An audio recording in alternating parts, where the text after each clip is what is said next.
Hello दोस्तों, apex studies के digital platform पे आप सभी दोस्तों का स्वागत है। जैसा कि आप लोगों को पता है, अपनी उद्यान विज्ञान के अंदर पोस्ट हार्वेस्ट टेक्नोलॉजी की क्लासें चल रही थी। तो अपन लोगों ने अभी तक जो फलों की तुड़ाई के उपरांत कौन कौन सी क्रियाएं करते हैं वो पढ़ ली है। अपन लोगों ने थोड़ी बहुत जनरल पीएचडी की बात की थी। अब अपन लोग आज स्टार्ट करेंगे क्या, फल परिरक्षण की विधियां, जो कि अपने लिए दी मोस्ट इंपॉर्टेंट है। तो चलिए भी अपन लोग स्टार्ट करते हैं क्या, जो अपना फ्रूट प्रिजर्वेशन उसकी मेथड कौन कौन सी होती है। तो देखिए, फल परिरक्षण की विधियां, यहां से हर बार कोई ना कोई एक अच्छा सा क्वेश्चन आ ही जाता है। सुपरवाइजर की बात नहीं करें तो अपन लोग जेट में ले लो, सीयूटी में ले लो, आईसीआर में, तो आपको जरूर कोई ना कोई क्वेश्चन यहां से देखने को मिलेगा। तो अपन लोग बात करेंगे फल परिरक्षण की विधियों की। विधियां यानी कि कौन कौन सी ऐसी मेथड है जिनसे अपन लोग फल व सब्जियों को लंबे टाइम तक सुरक्षित रख सकते हैं। उससे पहले मैं थोड़ी सी जनरल बात करना चाहूंगा, फल परिरक्षण है क्या, फल परिरक्षण की विधियां क्या है। अगर मैं बात करूं जैसे कि कोई भी फल है या फिर क्या है, कोई भी सब्जी है, इसे मैं चाहता हूं कि लंबे टाइम के लिए, 1 महीने के लिए, 2 महीने के लिए, 1 साल के लिए, या फिर बहुत सारे सालों के लिए मैं इसको क्या चाहता हूं, सुरक्षित रखना चाहता हूं, तो मैं 2-3 काम कर सकता हूं। या तो इससे कोई ना कोई उत्पाद बना सकता हूं, या फिर इसको मैं ऐसे स्थान पर रख सकता हूं, या फिर इसमें ऐसी क्रियाएं कर सकता हूं जिससे ये लंबे टाइम तक सुरक्षित बना रहे। तो वो सारी की सारी चीजें अपन लोग कहां पढ़ेंगे, फल परिरक्षण की विधियों के अंदर पढ़ेंगे। अगर अपन लोग बात करें जनरल चीजों की, तो आप लोगों ने सुना होगा पुराने समय में क्या होता था। अपनी दादी को ले लो, मम्मियों को ले लो, वो क्या करती थी, मैं थोड़ी पुराने समय की बात कर रहा हूं, तो वो क्या करती थी भी, फल और सब्जियों की बात करें, उनको सुरक्षित रखने के लिए क्या करती थी, सुखाना। सुखाना यानी कि ड्राइंग। जो फल व सब्जियां होती हैं, उदाहरण के लिए मान लो अपन लोग बात करें, काचरी जानते हो, हमारी देसी भाषा में ककड़ी या फिर काचरी को काचरी बोलते हैं हम लोग। उसको काटा, उसको धूप में सुखा दो, तो वो क्या होता है, जिस सेशन के अंदर या फिर जिस ऋतु के अंदर वो काचरी मिलती है, अपन लोग उस टाइम तो उसकी सब्जी बनाते हैं, लेकिन फिर बाद तक भी अपन लोग उसे सुखाने के बाद सुरक्षित रख सकते हैं, बाद में भी सब्जी के रूप में काम में लेते हैं। तो अपन लोग क्या करते थे, सुखाते थे, ड्राइंग। तो आपको याद रखना है, फल परिरक्षण की सबसे पुरानी विधि, फल परिरक्षण की सबसे पुरानी विधि कौन सी है, तो आपको क्या बताना है, ड्राइंग। सबसे पहला आसान बेसिक सी बात बता रहा हूं आपको, फल परिरक्षण की सबसे पुरानी विधि कौन सी होती है, ड्राइंग यानी कि सुखाना। अब देखो, 1 नंबर क्वेश्चन तो बन गया, ये आपको पूछेगा फल परिरक्षण की सबसे पुरानी विधि। 2 नंबर पे जर्नल में क्वेश्चन बना तो ये बोलेगा कि सबसे अच्छी फल परिरक्षण की विधि। नहीं तो उसने बोला स्थायी परिरक्षण करना है, नहीं बोला अस्थायी। तो आपको याद रखना है क्या होती है, फ्रीजिंग। क्या होती है दोस्तों, फ्रीजिंग, यानी कि फल व सब्जियों को अपन लोग 0 डिग्री सेल्सियस तापमान पर सुरक्षित रख देंगे। ये सबसे बेस्ट मेथड होती है। आपको ये दोनों के दोनों क्वेश्चन आराम से याद रखने हैं। पुरानी विधि पूछे तो सुखाना, और सबसे अच्छी विधि पूछे तो फ्रीजिंग। अब यहां से अपना फल परिरक्षण स्टार्ट होता है। अपन लोग फल व सब्जियों को 2 तरीके से सुरक्षित रख सकते हैं, एक तो कुछ महीनों के लिए या फिर कुछ दिनों के लिए, एक होता है बहुत लंबे समय के लिए। तो इन दोनों को अपन लोग सीधा सीधा समझ सकते हैं। सबसे पहली विधि आती है इसमें कौन सी, फल परिरक्षण की अस्थायी विधि। अस्थायी विधि, इसमें क्या करते हैं अपन लोग, फल व सब्जियों को कुछ समय के लिए क्या करते हैं, सिर्फ और सिर्फ कुछ समय के लिए ही सुरक्षित रखते हैं। किसको, फल या फिर सब्जी को कुछ समय के लिए सुरक्षित रखते हैं, सुरक्षित रखते हैं। इसे क्या बोलते हैं दोस्तों, अपन लोग अस्थायी परिरक्षण। अगर अपन लोग बात करें अस्थायी परिरक्षण, तो इसके अंदर बहुत सारी विधियां आती है, जिसमें सबसे पहली विधि आती है, उसका नाम क्या है, एसेप्सिस यानी कि अरोगाणुता। कौन सी है, एसेप्सिस यानी कि अरोगाणुता। एसेप्सिस यानी कि अरोगाणुता। अगर मैं बात करूं एसेप्सिस या फिर अरोगाणुता की, तो ये क्या होती है, तो आपको याद रखना है, आपको कुछ एक टाइम तक ही उसे सुरक्षित रखना, 1 दिन, 2 दिन, 10 दिन या फिर 20 दिन। तो अपन लोग सबसे पहले क्या करते हैं, आप लोग कोई भी फल लेके आए, कोई भी सब्जी लेके आए, उसे क्या कर सकते हो, आप लोग उसे धो सकते हो। क्या कर सकते हैं अपन लोग, उसे धो सकते हैं, या फिर पानी के अंदर, या फिर पानी से उसे क्या कर सकते हैं, साफ कर सकते हैं। तो आपने क्या किया, उसे धो दिया, पानी के अंदर साफ कर दिया, या फिर उसे किसी भी सुरक्षित स्थान पर रख दिया। क्या कर दिया, सुरक्षित स्थान पर रख दिया, इससे क्या हुआ, जो हानिकारक सूक्ष्म जीव थे उसके पास नहीं पहुंच पाए और कुछ समय तक अपन लोग फल व सब्जियों को सुरक्षित रख पाएंगे। तो सबसे पहली विधि कौन सी है, एसेप्सिस यानी कि अरोगाणुता। अब क्वेश्चन क्या बनता है, एक बार एक पेपर में भी आया, एसेप्सिस या फिर अरोगाणुता में होता क्या है, जैसे अस्थायी परीक्षण हो जाएगा तो अपन लोग बता सकते हैं क्या होता है। मैंने बोला उनको धो दिया, पानी में साफ कर दिया, सुरक्षित स्थान पे रख दिया, इससे क्या हुआ, जो अपने सूक्ष्म जीव है ना जो कि हानिकारक हैं, उनसे अपन लोगों ने फल व सब्जियों को यथासंभव दूर रखा है। क्या किया है, यथासंभव दूर रखा है। अगर मैं उनको सूक्ष्म जीवों से दूर रखूंगा तो भाई प्रिजर्वेशन यानी कि परीक्षण तो सीधा हो ही गया। तो आपको याद रखना है सबसे पहली मेथड कौन सी थी, एसेप्सिस। और इसमें ये लाइन तो अच्छे से याद रखना है, एसेप्सिस में क्या होता है, फल व सब्जियों को सूक्ष्म जीवों से यथासंभव दूर रखते हैं। अगर मैं बात करूं नेक्स्ट मेथड, तो नेक्स्ट मेथड आती है अपनी कौन सी दोस्तों, तापमान। अपन लोग किसको काम में ले सकते हैं, टेम्परेचर को। अब देखो भी तापमान कैसे काम आएगा, और आपको ये बात भी याद रखनी है अपना अस्थायी परीक्षण चल रहा है, तापमान दो तरीके से काम आएगा। तापमान में सबसे पहले तो अपन लोग थोड़े समय के लिए अस्थायी परीक्षण के लिए कम तापमान, किस पर है, कम तापमान पर परीक्षण कर सकते हैं। अब देखो कम तापमान पर परीक्षण कैसा, कोई भी ठंडे स्थान पर अगर आप फल व सब्जियों को रख दोगे, कोई भी ठंडे स्थान पर अगर आप फल व सब्जियों को रखते हो, जनरली कितना 10 डिग्री सेल्सियस तापमान के आसपास अगर आप किसी स्थान पर या फिर किसी भी जगह फल व सब्जियों को रख रहे हो, तो इससे क्या होगा, उसमें परीक्षण होगा, कुछ समय के लिए वो फल व सब्जी खराब नहीं होगी। इसे अपन लोग किस में काउंट करते हैं, अस्थायी परीक्षण में। तो आपको याद रखना है कम तापमान पर परीक्षण 10 डिग्री सेल्सियस पे होता है। अगर 2 नंबर पे अगर अपन लोग बात करें तापमान की, तो आता है क्या, अधिक तापमान। क्या आता है, अधिक तापमान। अब आपको अगर अस्थायी परीक्षण करना है तो तापमान का दूसरा प्रकार यानी कि आप लोग हाई टेम्परेचर को भी काम में ले सकते हो। किस तरह से काम में ले सकते हैं, देखिए अधिक तापमान के अंदर अपन लोग 2 टर्मिनोलॉजी पढ़ते हैं, जो कि आपको अगर इसके अंदर से क्वेश्चन नहीं पूछा ना तो डायरेक्ट उनके अंदर से पूछ सकता है। जैसे कि मैं बात करूं, सबसे पहले आती कौन सी, पाश्चुरीकरण। क्या आती है, पाश्चुरीकरण। और 2 नंबर पे बात करें तो क्या आती है अधिक तापमान में, ब्लांचिंग। दोनों की दोनों दी मोस्ट इंपॉर्टेंट एक्टिविटी है। अब अपन लोग क्या करेंगे, इनको एक एक करके पढ़ेंगे। अगर मैं बात करूं अधिक तापमान की, तो उसमें सबसे पहली विधि पाश्चुरीकरण और दूसरी ब्लांचिंग। तो चलिए देखते हैं ब्लांचिंग क्या होती है और पाश्चुरीकरण क्या होता है। चलिए देखो 1 नंबर पे थी क्या अपनी, अच्छा इसमें दिखाई नहीं देगा आप लोगों को भी,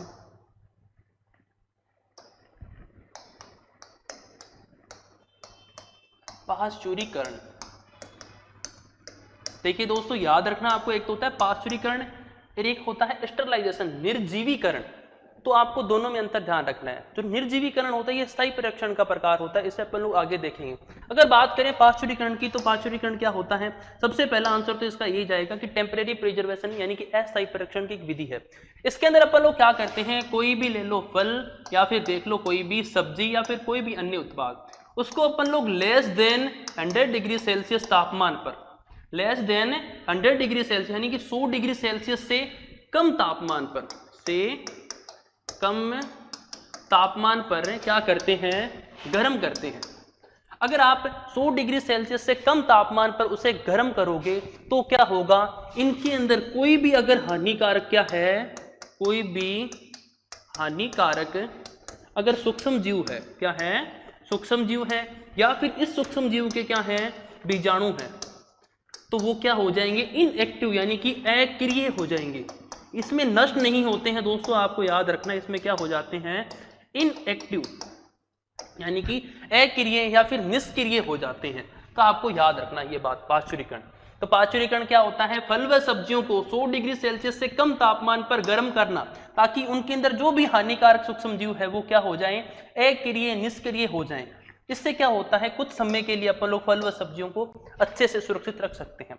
लेकिन अब क्वेश्चन कैसे आएगा, वो पूछेगा पाश्चुरीकरण में तापमान कितना रखते हैं, तो आप बता दोगे 100 डिग्री सेल्सियस से कम। लेकिन अब इसमें याद रखना यहाँ पर क्या दे सकता है, वो उबाल बिंदु से कम, उबाल बिंदु से कम तापमान, तो आपको ये बात भी अच्छे से याद रखनी है कि 100 डिग्री सेल्सियस से कम तापमान यानी कि उबाल बिंदु से कम तापमान एक ही बात है, क्योंकि जो जल होता है उसका उबाल बिंदु कितना माना जाता है 100 डिग्री सेल्सियस। इस वजह से बोलते हैं उबाल बिंदु से कम तापमान पाश्चुरीकरण के लिए उपयुक्त होता है।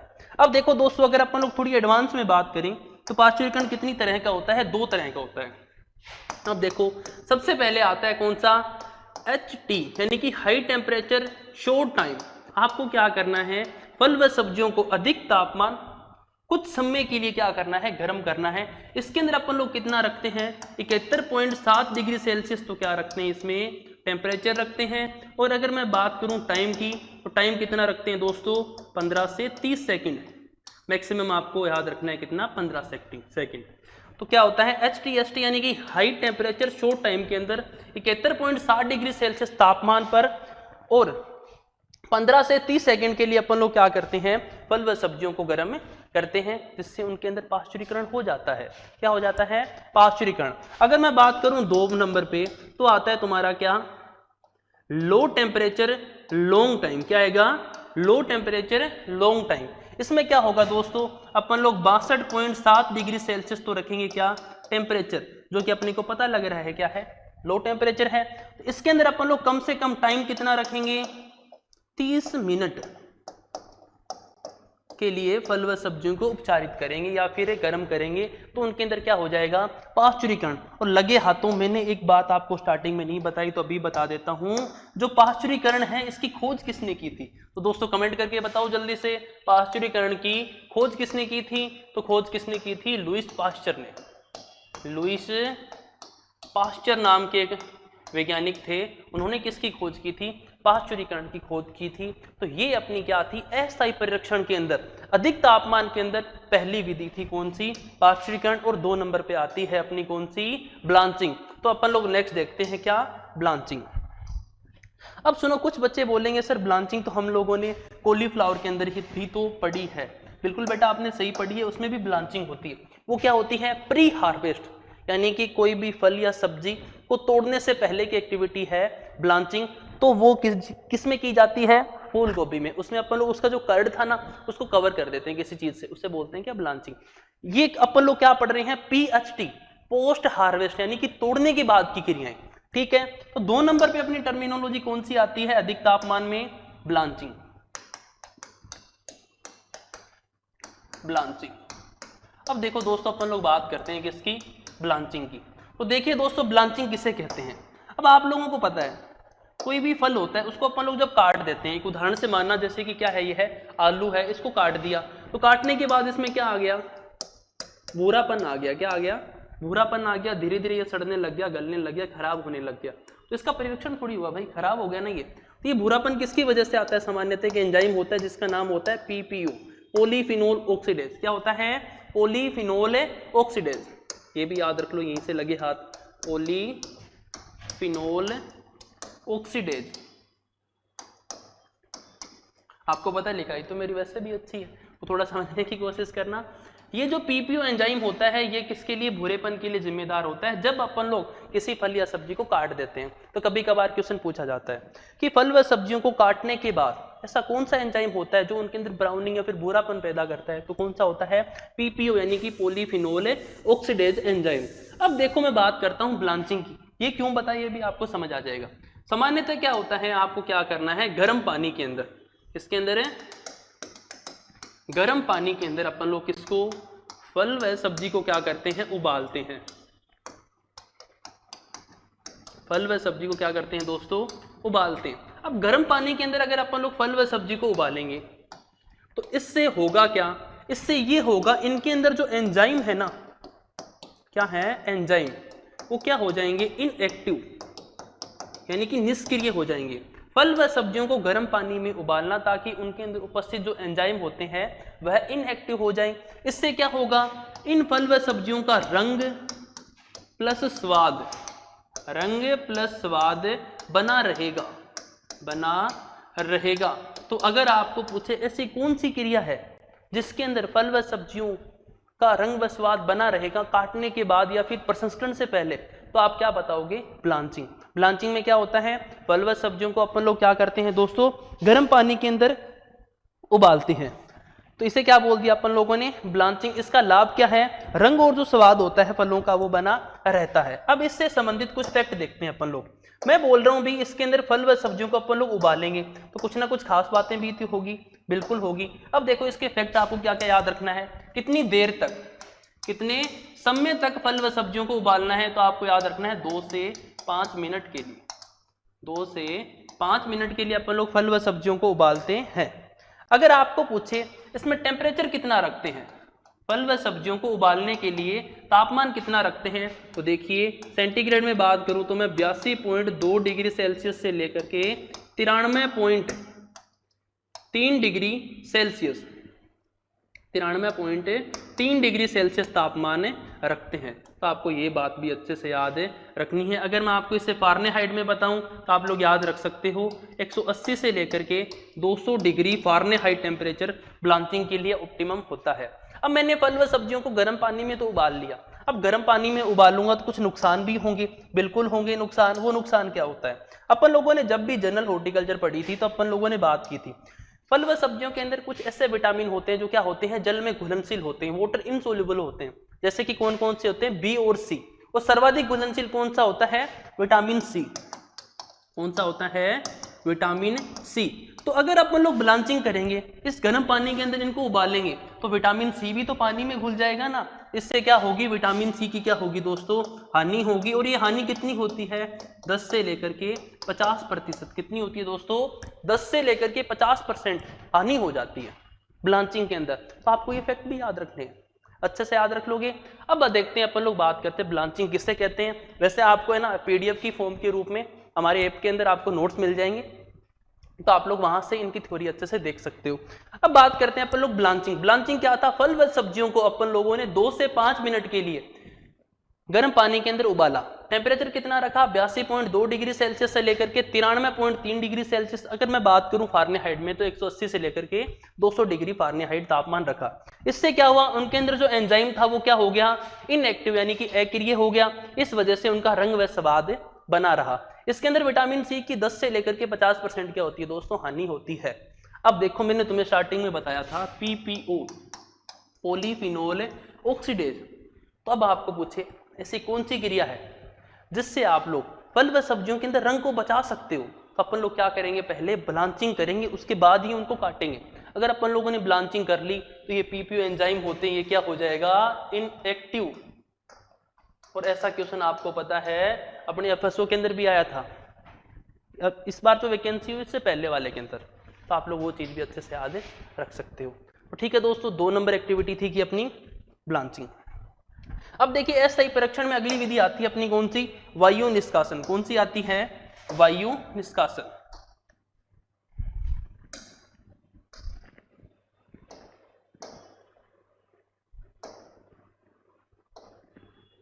दो नंबर पे तापमान, फिर पाश्चुरीकरण, फिर ब्लांचिंग।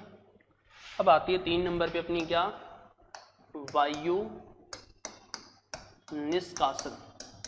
अगर आप फल व सब्जियों को थोड़े समय के लिए परिरक्षित रखना चाहते हो तो आप क्या कर सकते हो, वायु निष्कासन, यानी कि डिब्बों के अंदर जो ऑक्सीजन गैस होती है उसको बाहर निकाल दो। क्या कर दो, उसे बाहर निकाल दो। इससे क्या होगा, सूक्ष्म जीव जो हैं उनको ऑक्सीजन गैस मिलेगी नहीं, वो अपनी वृद्धि नहीं कर पाएंगे। तो ये क्या आ गया अपना वायु निष्कासन। अगर मैं बात करूं इसके बाद अपन लोग अस्थायी परीक्षण में अगली विधि कौन सी पढ़ते हैं, तो वो अपनी कौन सी आती है, मृदु परिरक्षकों का उपयोग करना। 4 नंबर पे कौन सी विधि है,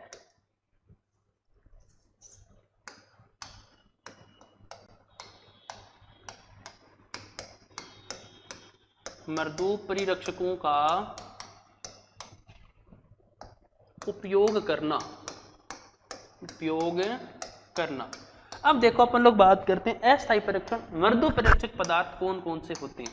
आपको सबसे पहले याद रखना है, अगर आप अस्थायी परीक्षण करना चाहते हो तो आप मृदु परिरक्षक पदार्थों का उपयोग करोगे। सामान्यतः ये क्या होते हैं, कार्बनिक नेचर के होते हैं। कैसे, कार्बनिक प्रकृति के होते हैं। अगर आप इनको खा भी लोगे ना तो भी कोई दिक्कत नहीं है, अगर आप इन्हें खाते भी हो तो भी कोई दिक्कत नहीं है, यानी ये बॉडी को नुकसान कभी भी नहीं पहुंचाते। अगर मैं बात करूं मृदु परिरक्षक पदार्थ कौन कौन से हैं, तो उसमें देखो सबसे पहले देखो अपने क्या आती है, चीनी। क्या आती है दोस्तों, चीनी, यहां बोल दो शुगर। मृदु परिरक्षक पदार्थ और कौन सा है, नमक। क्या होता है, नमक। अगर 3 नंबर पे बात करूं मैं तो क्या होता है तुम्हारा सिरका। सिरके के अंदर कौन सा एसिड होता है दोस्तों? Acetic acid. कौन सा होता है? Acetic acid. ये भी आपको अच्छे से याद रखना है। अगर मैं बात करूं मृदु परिरक्षक पदार्थों का उपयोग करना, उसके अंदर सबसे पहले अपन लोगों ने देखी चीनी। तो चीनी की अगर आप लोग कितनी मात्रा रखोगे, 42 से लेकर के 55%। ये देखो सारा का सारा डाटा कहां से लिया है मैंने? एनसीईआरटी से। आपके लिए 12th बेसिस के जितने भी एग्जाम होते हैं ना, उनके अंदर तो भाई देखो अपनी हैंडबुक ही होती है एनसीईआरटी, तो आपको अच्छे से याद रखना है। चीनी या फिर शुगर का उपयोग कितना करते हैं दोस्तों अपन लोग? 42 से लेकर के 55% अस्थायी परीक्षण के अंदर, और नमक का 6 से 8% का उपयोग करते हैं अस्थायी परीक्षण में। अगर मैं बात करूं सिरका, सिरका का उपयोग करते हैं अपन लोग 0.5 से लेकर के 1.5% परीक्षण के लिए उपयोग करते हैं। तो इन मृदु परीक्षक पदार्थों का उपयोग कर सकते हैं अपन लोग। अब देखो इनके अलावा अगर मैं बात करूं, जो तेल होता है ना, अपना ऑयल होता है, उसका भी उपयोग कर लेते हैं। जब अपन लोग अचार बनाते हैं तो उसके अंदर तेल भर के छोड़ देते हैं ना, इससे होता क्या है? परीक्षण ही तो होता है। अपन लोग मसालों का भी उपयोग कर सकते हैं। किसका? मसालों का भी उपयोग कर सकते हैं। तो आपको ये चीज अच्छे से याद रखनी है भाई। तो ठीक है दोस्तों, यहां पर आपका खत्म होता है क्या? अस्थायी परीक्षण। अपन लोगों ने अभी पढ़ लिया है टेम्परेरी प्रिजर्वेशन। ठीक है, अब अपन लोग कौन से स्टेप पे जा रहे हैं? अपने 2 नंबर स्टेप पर, जिसका नाम है क्या? स्थायी परीक्षण। अब अपन लोग जो भी विधि पढ़ेंगे वो क्या होगी? परमानेंट प्रिजर्वेशन की होगी। और उसकी खास बात क्या होगी? इसके अंदर अपन लोग फल व सब्जियों को लंबे काफी सालों तक क्या रख सकेंगे? सुरक्षित रख सकेंगे। तो 2 नंबर पे आती है क्या अपनी? स्थायी परिरक्षण की विधि।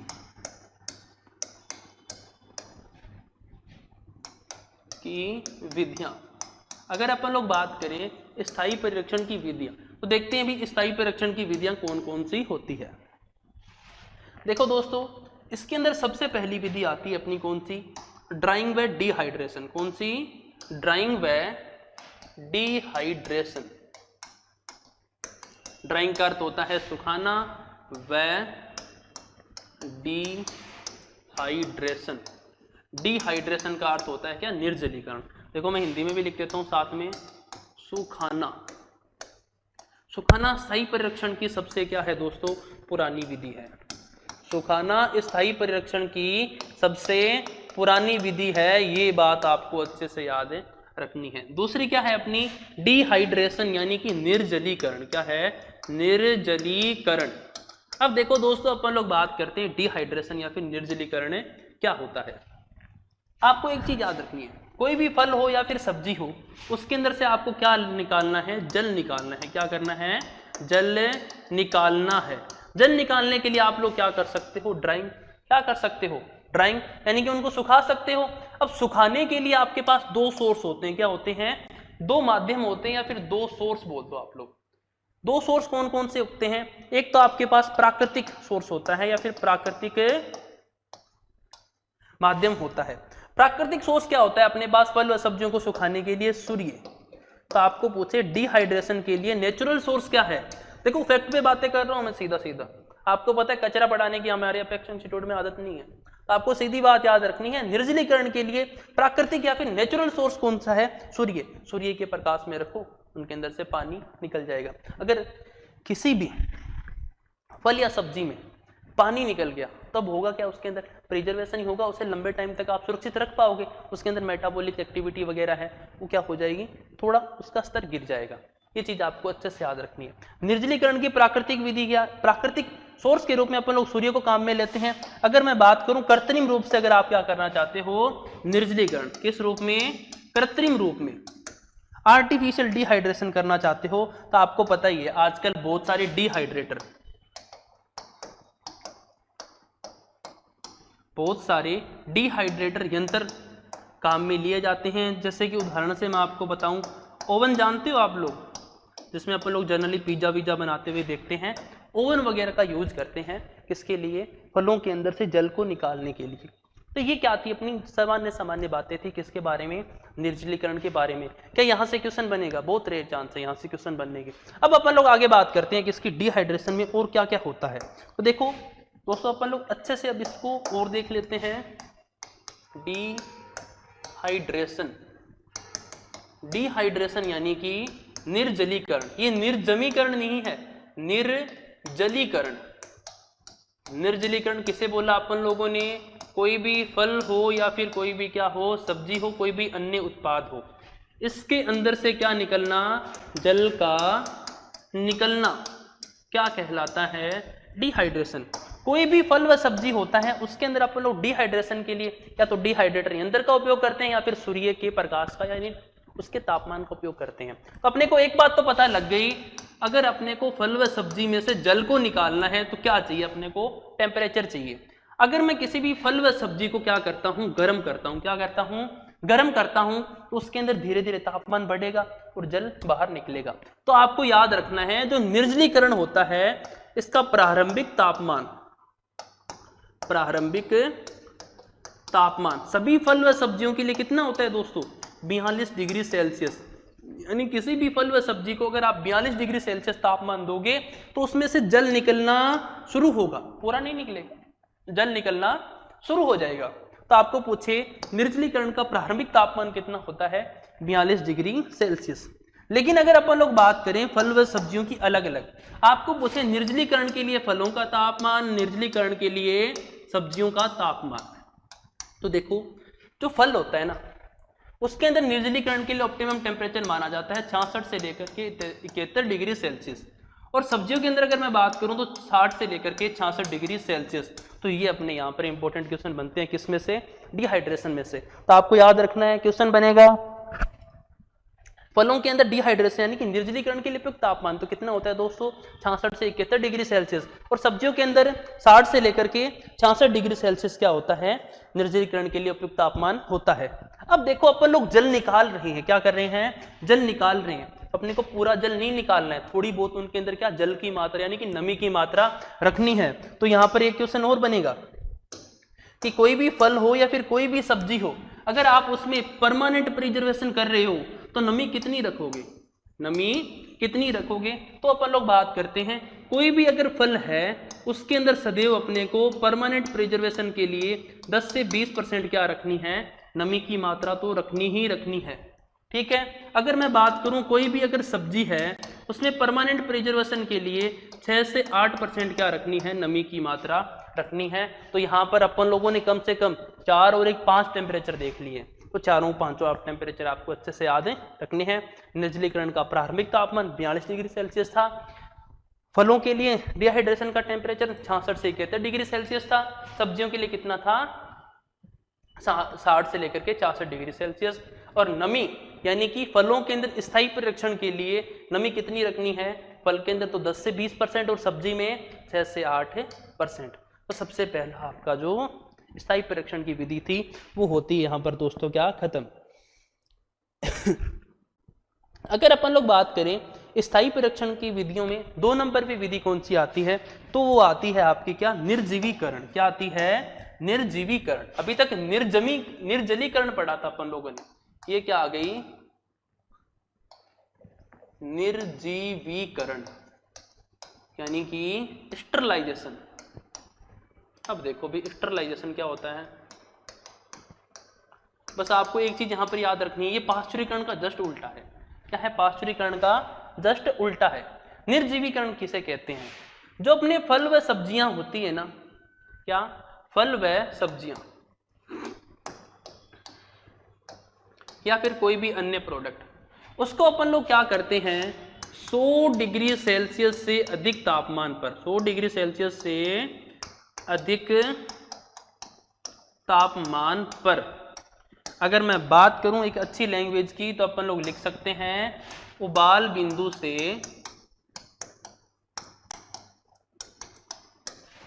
अधिक तापमान, उबाल बिंदु से अधिक तापमान पर क्या करेंगे, उन्हें उपचारित करेंगे या फिर गर्म करेंगे। फल व सब्जियों को 100 डिग्री सेल्सियस तापमान से अधिक तापमान पर उपचारित करना, जिससे क्या होगा, उनके अंदर जो भी क्या है हानिकारक, क्या है, हानिकारक सूक्ष्म जीव हैं, क्या है, हानिकारक सूक्ष्म जीव हैं, वो क्या हो जाएंगे दोस्तों, नष्ट हो जाएंगे पूर्णतः। क्या हो जाएंगे, पूर्णतः नष्ट हो जाएंगे। इसे क्या बोलते हैं अपन लोग, स्टरलाइजेशन या फिर निर्जीवीकरण। और पाश्चुरीकरण में क्या था, लेस देन 100 डिग्री सेल्सियस, यानी कि 100 डिग्री सेल्सियस से कम तापमान था, यानी कि उबाल बिंदु से क्या था, कम तापमान था। और उसके अंदर क्या था, हानिकारक सूक्ष्मजीव मर नहीं रहे थे, इनएक्टिव, अक्रिय फिर निष्क्रिय हो रहे थे। इसके अंदर मर रहे हैं तो अपने फल व सब्जियों में कोई सूक्ष्मजीव बचा ही नहीं, तो अपन लोग लंबे टाइम तक उन्हें प्रिजर्व रख सकते हैं ना। जनरली कैनिंग के अंदर भी तो ये टर्म काम में लेंगे अपन लोग, वहां पर ये संसाधन के रूप में काम में आ जाएगी। बात तो वहां पर स्टरलाइजेशन की होगी ना, कैनिंग के अंदर भी अपन लोग इसको देखेंगे। तो देखो निर्जीवीकरण क्या होता है, जो भी हानिकारक सूक्ष्मजीव उनको भी मार देना, बान खत्म कर देना भाई, क्या हुआ अपनो निर्जीवीकरण हुआ। ठीक है, अब अपन लोग बात करते हैं आगे, भाई कितना कितना डिग्री सेल्सियस तापमान काम में लेंगे, क्या इसके अंदर भी अलग अलग तापमान होते हैं, बिल्कुल होते हैं। अगर मैं बात करूं, आपको पूछे फलों के अंदर, किसमें, फलों के अंदर, तो दूसरा पूछेगा क्या, सब्जियों के अंदर। सबसे पहले पूछेगा फलों के अंदर निर्जमीकरण के लिए उपयुक्त तापमान, उसके बाद पूछेगा सब्जियों के अंदर निर्जमीकरण के लिए उपयुक्त तापमान। आपको पता है जो फल होते हैं उनका नेचर कैसा होता है, एसिडिक होता है, और एसिडिक चीजों के लिए निर्जमीकरण का उपयुक्त तापमान होता है 100 डिग्री सेल्सियस। कितना होता है, 100 डिग्री सेल्सियस। अगर मैं बात करूं सब्जियों की तो कितना होता है, 115 से लेकर के 121 डिग्री सेल्सियस। दोनों के दोनों तापमान आपको अच्छे से याद रखना है। सभी फल, अधिकतर फल क्या होते हैं, अम्लीय होते हैं, अधिकतर सब्जियां क्या होती हैं, क्षारीय होती हैं। तो अब अपन लोग यहां से एक चीज और याद रख सकते हैं भाई, देखो सबसे पहले तो यही पूछेगा फलों के निर्जमीकरण के लिए 100 डिग्री सेल्सियस तापमान, सब्जियों के लिए 115 से 121 डिग्री सेल्सियस तापमान। लेकिन अगर मैं बात करूं, उसने अगर अच्छा क्वेश्चन पूछा तो वो ऐसे भी पूछ सकता है ना कि अम्लीय फल व सब्जी, दूसरा क्षारीय फल व सब्जी, तो यहां पर आंसर बदल जाएंगे। अब देखो तुम लोग सब्जी देखे तो 115 से 121, फल देख के 100 डिग्री सेल्सियस करोगे, तो यहां पर एक कॉन्सेप्ट समझना, मैंने बोला अधिकतर फलों का नेचर क्या होता है, अम्लीय होता है, लेकिन कुछ एक फल तो ऐसे होते हैं जिनका नेचर क्षारीय होता है, जैसे कि आप लोग ले लो, केला ले लो, पपीता ले लो। ठीक है, अगर मैं बात करूं अधिकतर सब्जियों का नेचर कैसा होता है, क्षारीय होता है, लेकिन कुछ एक सब्जियां तो ऐसी होती है ना जिनका नेचर अम्लीय होता है। जैसे कि मैं बात करूं टमाटर के अंदर क्या होता है अपना, एसिड होता है, अम्ल होता है, उस वजह से वो, उसका नेचर कैसा है, अम्लीय है। रूब नाम की एक सब्जी आती है, उसका नेचर भी कैसा होता है, अम्लीय होता है। तो उनके अंदर संसाधन या फिर स्टरलाइजेशन का टेम्परेचर क्या रहेगा, इसके अकॉर्डिंग रहेगा। अम्लीय फल व सब्जियों के अंदर तो सदैव कितना, 100 डिग्री सेल्सियस, और क्षारीय फल व सब्जियों में 115 से 121 डिग्री सेल्सियस तापमान उपयुक्त रहता है। आपको पूछे कल को टमाटर के लिए संसाधन या फिर निर्जीवीकरण का तापमान, तो आपको आंसर 100 डिग्री सेल्सियस देना है। क्यों देना है, क्योंकि टमाटर का नेचर कैसा है, वो अपवाद स्वरूप है, कैसा है नेचर उसका, अम्लीय। तो आपको ये बात अच्छे से याद रखनी है। तो 2 नंबर पे अपनी टर्मिनोलॉजी आती है क्या, निर्जीवीकरण। ठीक है दोस्तों, स्थायी परीक्षण की ये 2 नंबर विधि थी। अब मैं बात करता हूं 3 नंबर पे। तो 3 नंबर पे विधि आती है अपनी क्या, सामान्य परिरक्षक पदार्थों का उपयोग करना। ये लो भी, सामान्य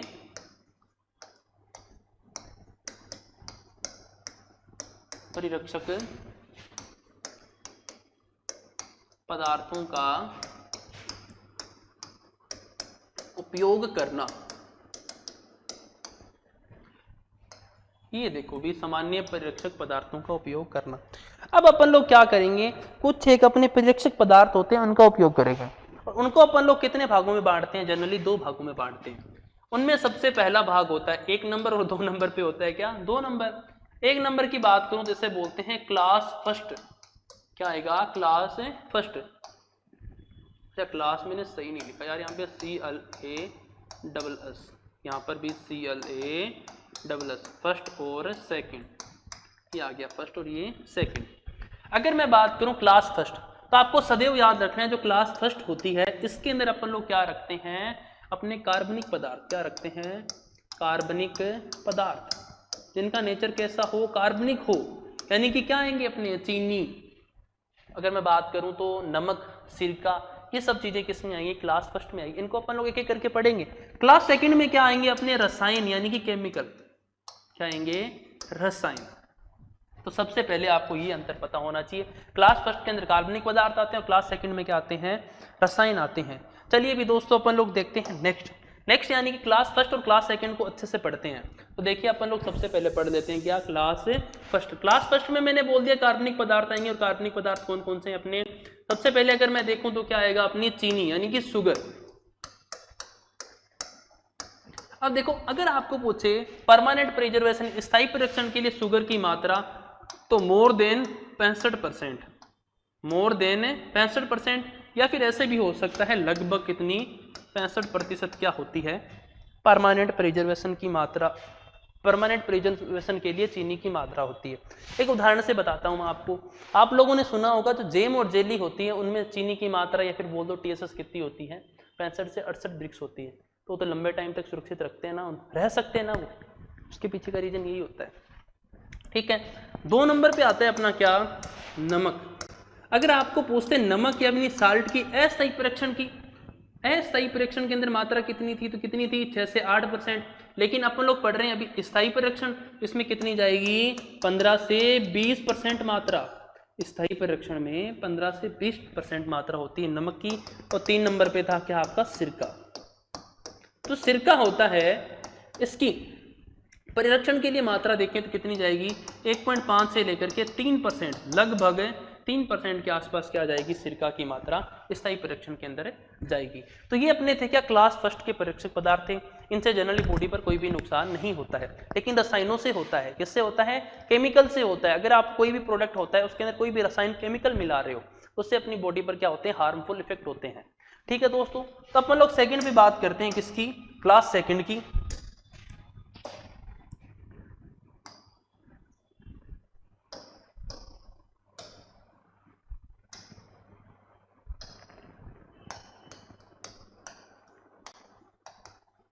क्लास सेकंड के परिरक्षक पदार्थ, और मैंने आपको बताया था इसमें सारे के सारे क्या आते हैं, केमिकल यानी कि रसायन आते हैं। अब देखो भाई अपन लोग कौन सा केमिकल डालेंगे, कौन सा रसायन डालेंगे। आपको पता है अपने देश के अंदर एक FPO नाम का ऑर्डर है या फिर आदेश है, जिसे बोलते हैं अपन लोग जनरली क्या, फ्रूट प्रोडक्ट ऑर्डर, फल उत्पाद आदेश। इसे फूड प्रोडक्ट ऑर्डर नहीं करना, ये भी याद रखना, इसे क्या बोलते हैं, फ्रूट प्रोडक्ट ऑर्डर। जनरली ये कब बना था, 1955 में बना था। कब बना था, 1955 में। जो अपना FPO है, फ्रूट प्रोडक्ट ऑर्डर है, वो बोलता है आप कोई भी उत्पाद होता है उसके अंदर इतनी चीनी काम में लो, इतना आप नमक काम में लो, इतनी TSS रखो, उसमें इतना ये रसायन डालो, इतना वो रसायन डालो। तो FPO क्या बोलता है, आपको अगर भारत के अंदर किसी भी पदार्थ का परमानेंट प्रिजर्वेशन करना है और उसके अंदर आप लोग क्लास सेकंड के अंदर कोई भी रसायन काम में लोगे, तो उन रसायनों के अंदर सिर्फ 2 ही चीजें हो सकती है। एक तो हो सकती है अपनी क्या, SO2 यानी कि सल्फर डाइऑक्साइड गैस। दूसरा क्या हो सकता है, बेंजोइक अम्ल। क्या हो सकता है, बेंजोइक अम्ल। इन 2 ही रसायनों का अपन लोग उपयोग कर सकते हैं, किसके अकॉर्डिंग, FPO के अकॉर्डिंग। तो देखिए भाई इन्हीं के अकॉर्डिंग कुछ एक अपन लोग केमिकल काम में लेंगे, देखते हैं कौन कौन से। तो सबसे पहला केमिकल आता है अपना क्लास सेकंड के अंदर। अब मैं बता रहा हूं आपको क्या, क्लास सेकंड के अंदर कौन कौन से रसायन आएंगे। उसमें सबसे पहला 1 नंबर पे आता है आपका क्या, पोटेशियम मेटाबाइसल्फाइड, और 2 नंबर पे आता है क्या, सोडियम बेंजोइट। क्या आता है, सोडियम बेंजोइट। अब लो भी अपन लोग 1 बाई 1 करके इन दोनों रसायनों के बारे में देखते हैं। तो मैं सबसे पहले बताना चाहूंगा आपको कि एमएस यानी कि पोटेशियम मेटाबाइसल्फाइड के बारे में।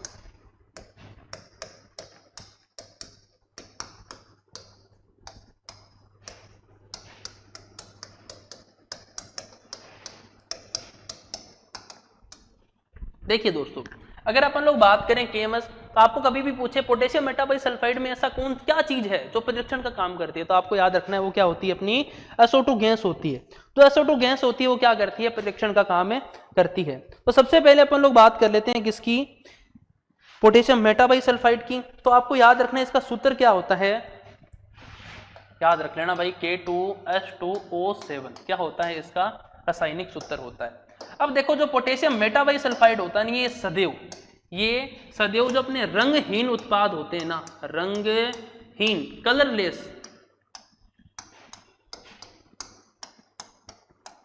जो कलरलेस प्रोडक्ट होते हैं या फिर रंगहीन उत्पाद होते हैं उनका परीक्षण करने के काम आता है क्या, केएमएस। और ये क्या करता है, उस रसायन के अंदर कोई भी बैक्टीरिया हो या फिर कोई भी मोल्ड यानी कि फंगस यानी कि कवक हो, उससे रक्षा करता है कौन, अपना केएमएस। और केएमएस की अगर आपको पूछे सांद्रता कितनी रखते हैं, तो आपको याद रखना है सांद्रता कितनी रखते हैं इसकी, 350 से लेकर के 500 ppm। कितनी, 350 से लेकर के 500 ppm अपन लोग इसकी सांद्रता रखते हैं। अगर मैं बात करूं केएमएस की, तो आपको पता है एक आरटीएस नाम का पेय होता है ना, पेय पदार्थ होता है, रेडी टू सर्व, उसे सीधा सीधा रिश्तेदार को पिला दो, आरटीएस। आपको एक चीज याद रख लेनी है, जो आरटीएस होता है ना उसके अंदर अपन लोग केएमएस का उपयोग करते हैं, लेकिन ये अपवाद स्वरूप है, इसके अंदर सिर्फ और सिर्फ 100 ppm मात्रा का ही उपयोग करते हैं, किसकी, पोटेशियम मेटाबाइसल्फाइड की। ये बात याद रख लेना। और एक आपका जो फल पानक यानी स्क्वैश होता है, उसके अंदर अपन लोग मात्र और मात्र 350 ppm मात्रा ही काम में लेते हैं। तो ये क्या था दोस्तों आपका पोटेशियम मेटाबाइसल्फाइड। इसके अंदर जो सल्फर डाइऑक्साइड गैस होती है वो क्या करती है, प्रिजर्वेशन का काम में करती है। इसके बारे में आपको ये सारी की सारी बातें अच्छे से याद रखनी है। अगर अपन लोग बात करें नेक्स्ट, तो नेक्स्ट आता है अपना क्या, दूसरा रसायन। दूसरा रसायन क्या था, सोडियम बेंजोइट। क्या था दोस्तों, सोडियम बेंजोइट।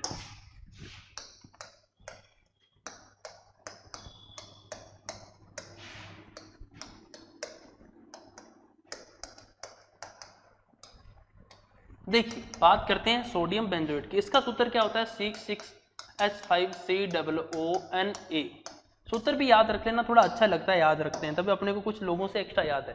जनरली अगर अपन लोग बात करें ना, तो अपने 12 बेसिस के एग्जाम होते हैं, उनमें मुझे नहीं लगता सूत्र पूछते हैं, लेकिन कल को क्या पता कोई ऐसा क्वेश्चन दे दे जिसके अंदर यहाँ पर जो अपने सोडियम बेंजोइट बोल दें या फिर केएमएस बोल दें, उनका नाम ही नहीं लिखा हो, ये रासायनिक सूत्र लिखा हो। इस वजह से आपको बताया जा रहा है, जो बच्चे जेट या सीयूटी आईसीआर इनकी तैयारी करते हैं उनके लिए सूत्र इंपॉर्टेंट है।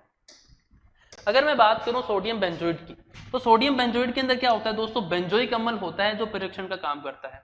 तो सोडियम बेंजोइट है, इसकी ये मतलब किस तरह के उत्पादों के अंदर काम आता है, जो रंगीन उत्पाद होते हैं, क्या होते हैं, रंगीन उत्पाद होते हैं, उनके अंदर परीक्षण का काम करता है कौन, सोडियम बेंजोइट। ये क्या करता है, जनरली जो यीस्ट होता है ना, यीस्ट जिसे अपन लोग खमीर बोल देते हैं, क्या बोल देते हैं, खमीर बोल देते हैं, उसको नष्ट करता है। इनकी यीस्ट को नष्ट करने के लिए कौन सा, सोडियम बेंजोइट अपन लोग जो रसायन होते हैं उसको काम में लेते हैं। और इसकी कितनी ppm मात्रा काम में लेते हैं, तो आपको याद रखना है कितनी, 700 से लेकर के 1000 ppm इसकी कंसंट्रेशन होती है, वो मानी जाती है, परीक्षण के लिए उपयुक्त होती है। तो आपको ये वाला रसायन भी अच्छे से इसके अंदर याद रखना था। तो यहां पर अपना क्या होता है, 2 नंबर विधि थी जो परीक्षक पदार्थों का उपयोग करना, उसमें क्लास फर्स्ट और क्लास सेकंड दोनों प्रिजर्वेटर अपन लोग पढ़ चुके हैं। अब अपना नेक्स्ट आता है दोस्तों, इसी के अंदर अपन लोग एक और विधि है स्थायी परीक्षण में काम में ले सकते हैं, जिसका नाम है क्या, निम्न ताप यानी कि लो टेम्परेचर। अगर आप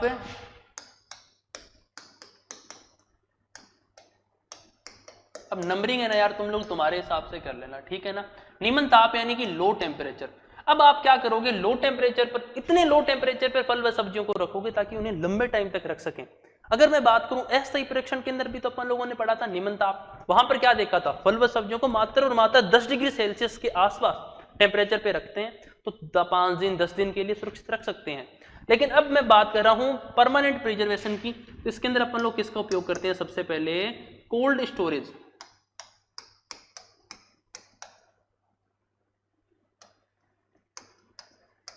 जो शीत भंडार गृह होते हैं, यह परमानेंट प्रिजर्वेशन के काम में आते हैं। इसके अलावा अगर अपन लोग बात करें तो अपना जो कंट्रोल एटमॉस्फेरिक स्टोरेज था, जो कि मैं आपको कल पढ़ा चुका हूं, वो भी परमानेंट प्रिजर्वेशन में काम आता है। एक था क्या, मॉडिफाइड एटमॉस्फेरिक स्टोरेज, यह भी परमानेंट प्रिजर्वेशन के काम आता है। तीसरी टर्म आती है अपनी क्या, क्रायो प्रिजर्वेशन।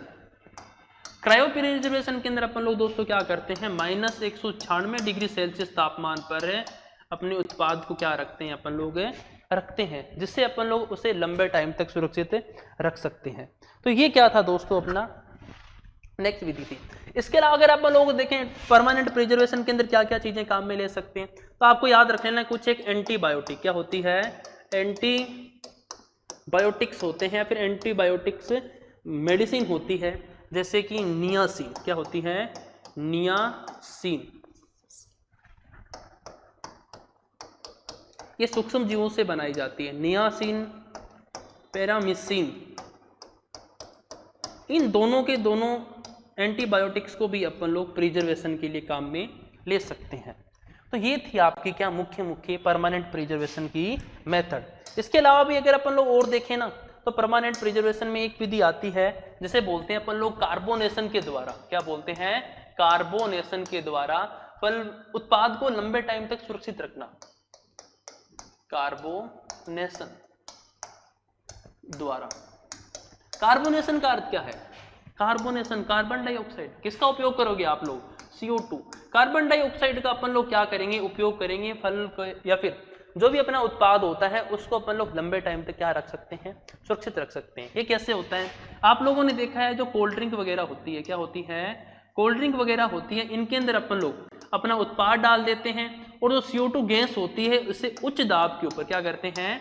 उच्च दाब के ऊपर भर देते हैं। किसके अंदर? बोतलों में।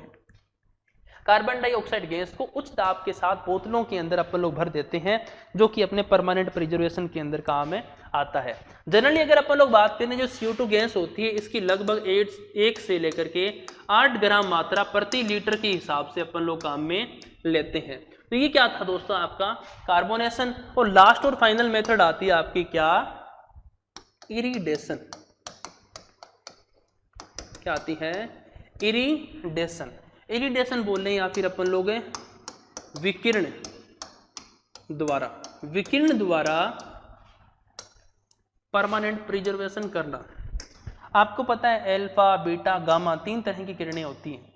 उसके अंदर अगर मैं बात करूं, जो गामा किरणें होती है ना दोस्तों, क्या होती है? गामा किरणें। गामा किरणों का अपन लोग सर्वाधिक उपयोग करते हैं किसके लिए?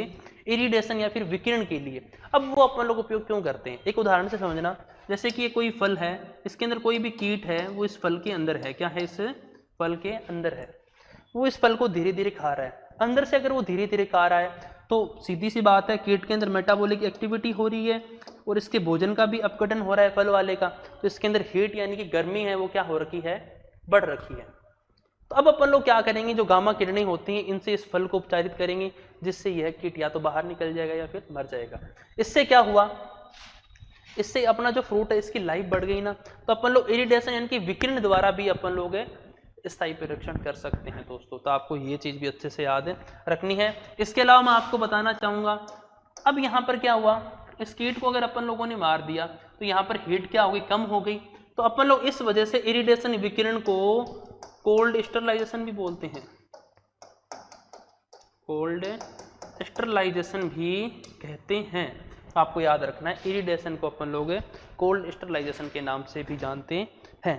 लास्ट और फाइनल अपनी परमानेंट प्रिजर्वेशन की मेथड आती है दोस्तों, जिसका नाम है क्या? किण्वन। और किण्वन अपन लोग पढ़ेंगे क्या? कब? कल की क्लास में। तो आज के लिए इतना मोर देन सफिशिएंट है आपके लिए। तो दोस्तों देखिए, ये क्या थी? आपकी फल परीक्षण की विधियां थी।